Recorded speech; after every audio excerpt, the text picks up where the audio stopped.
on my last video, a lot of people said, oh, Oscar De La Hoya, when he said Crawford was pound for pound #1, he's salty, he this, he that. So is Morales salty? Is Marquez salty? Because Marquez said the same thing. And Canelo threatened Marquez. He wanted to fight Marquez. Marquez criticized Canelo. He gave him fair criticism. Out of nowhere, Canelo Alvarez, he wanted to fight Marquez. Instead of fighting the guys, he was criticizing him. But you don't fight Mexicans, AKHi. You don't fight Mexicans. Oh, but he fighted a Mexican that started his career at 126, right? Either way you look at it with Canelo, it's a lose-lose situation because he cherry-picked so hard, his fans having a hard time defending him, right? Now, the narrative out there, old media narrative that is, they always bring up the resume. They like, Canelo has the best resume in boxing. That's why he's pound for pound #1. What I say is, what happened to that resume talk when they put Lomachenko #1 when he had 8 fights over Andre Ward and Terence Crawford? Remember that? Remember when Teddy Atlas said, based on the eye test, Andre Ward and Terence Crawford were looking at him like, you for real? What happened to that resume talk when they erased Lomachenko loss and put him on top of Terence Crawford and Canelo Alvarez? But out of nowhere, as soon as Lomachenko loses, now it's all about resume. And Canelo bypassed Terence Crawford to the #1 slot when Terence was the #1 pound for pound all along, right? So we're going to entertain this resume talk because I really want to talk about it with the Canelo fans.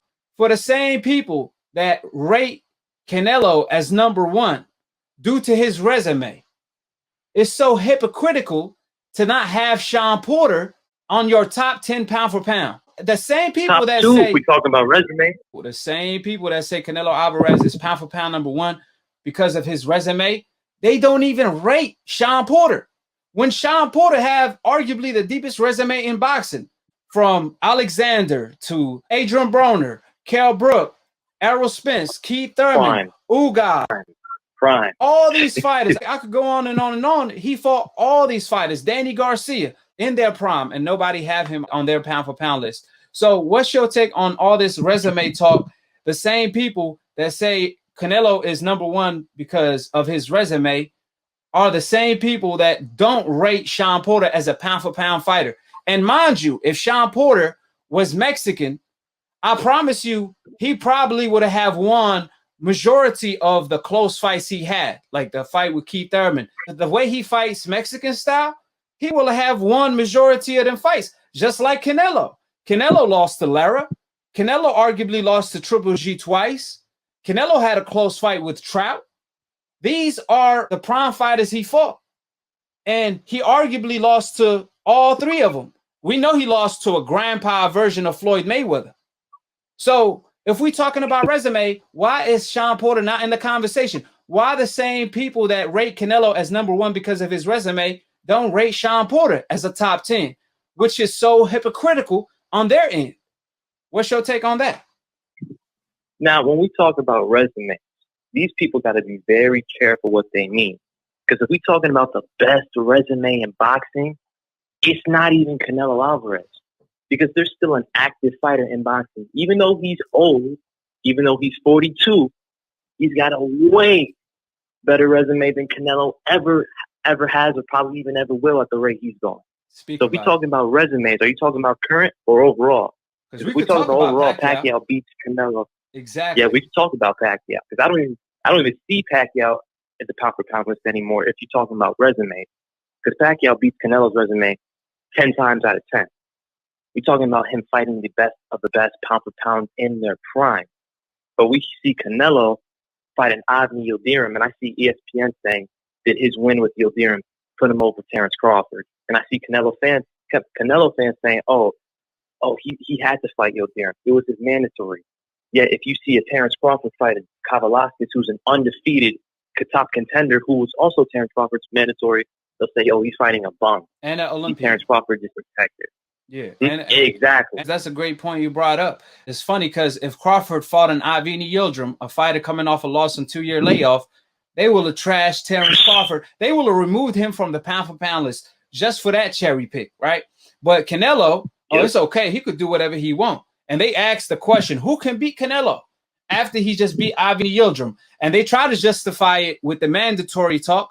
But the same people that want to claim Canelo fought Avini because that's his mandatory, they the same people that try to justify Canelo ducking Jamal Charlo when Jamal was Canelo mandatory and Canelo gave up the belt.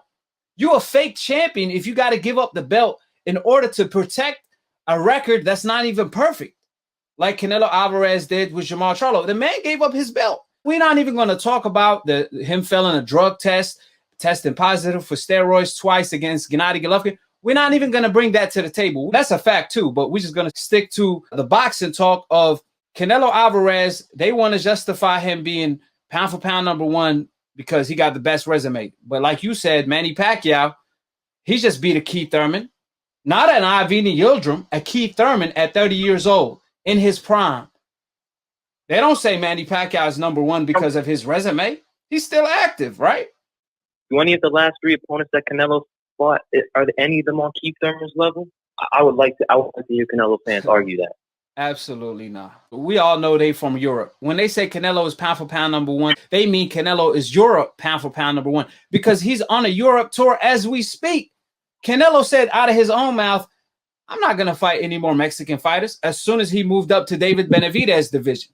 But he fights Chavez and he wanted to fight Marquez. But all of a sudden, when we want to see him fight an undefeated Mexican who can actually fight his ass off, David Benavidez, now he waving the white flag. Oh, I'm not going to fight my people. How can you be the best in the world when you don't even want to fight the best in your division?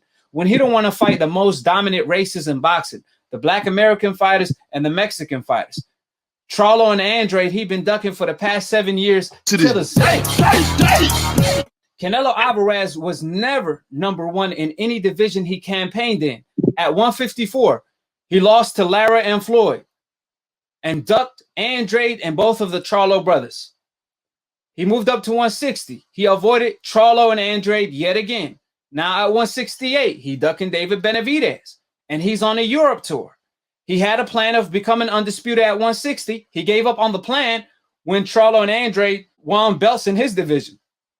And then obviously he moved up to 168 to become undisputed now because the division is full of European fighters. But I do want to talk about this, and you could correct me on this. Wasn't Crawford #1 at 135 before he moved up? Yeah, he was because he beat the lineal champion. And nobody wanted to fight him after that. So no. After he beat Gamboa, he moved up. Wasn't Crawford #1 at 140? Yeah, because he beat every champion at 140. Thank you. Even though they said he was afraid of Victor Postol, and then he beat the crap out of Victor Postol. And after he beat the crap out of him, he supposedly cherry-picked him. And then at 147, who is #1 right now? 147, who's #1 right now? I say Errol Spence. But that's the same guy Terence Crawford's been calling out. For how long? For 2 to 3 years. Exactly. That's exactly my point. He's ducking him. Crawford, as soon as he moved up to the division, he told Errol Spence, what's up? You say you the smoke? That's my nickname. He said, I am the smoke. And he wanted to fight Errol Spence right away as soon as he moved up to the division. Do you see Canelo moving up to 168 and wanting to fight David Benavidez right away? Nah, he wanted to fight Rocky Fielding. David Benavidez, they reached out to Canelo Alvarez team twice, and Canelo team turned it down. As soon as David Benavidez lost his belt on the scale, Canelo was knocking the door on Suleiman, wanting to fight Avini Yildirim. You see, Crawford, he wanted to fight Errol Spence right away. Errol Spence, he wanted to save him last because he views Crawford as his most dangerous rival and threat because that's the fight of the decade, right? That's not Crawford's fault. But the point that I'm trying to make is even without Errol Spence, Crawford fought Jeff Horn, who gave Pacquiao a hell of a fight. I had Pacquiao winning, but I still believe Jeff Horn. It don't even matter if you think Pacquiao won or lost. Crawford beat Horn on a way easier scale. Knocked him out. It don't matter. Exactly. He beat Amir Khan. It dominated him. He didn't lose the first 4 rounds like Canelo made him did. Quit. He didn't lose the first 4 rounds like Canelo did. He made him quit, like you said. And then he obviously beat Mean Machine. Undefeated Benavidez. Everybody told Crawford, you ducking Benavidez. Crawford fought him. Even Kell Brook. So if you look at Crawford's resume at 147, if we compare him to an Errol Spence, the only 2 names that he has that's really making him stand out at this moment in time is Sean Porter and Danny Garcia. arguably Sean Porter could possibly be Terence Crawford next fight. So they have almost the same resume at 147. So what are we even talking about? Canelo never been number one in any division he campaigned in. He always ducked the best in every division he campaigned in. However, Crawford, on the other hand, he challenged Vasyl Lomachenko. He challenged Errol Spence and any major threat that was viewed as the best in his division. So that's why I rate Terence Crawford as pound for pound number one, hands down. Hold it, hold it. Hold it, you're not that pretty. I'm a bad man. Wait. I shook up the world. I shook up the world. I shook up the world. I bear witness, there's only one God, Allah, and Muhammad is his final messenger. That's what I said, Larry, on the Bungle fight. Thanking you. They call me the problem, but you could call me the can man, because anybody can get it. Africans, Americans, Dominicans, Mexicans, anybody can get it.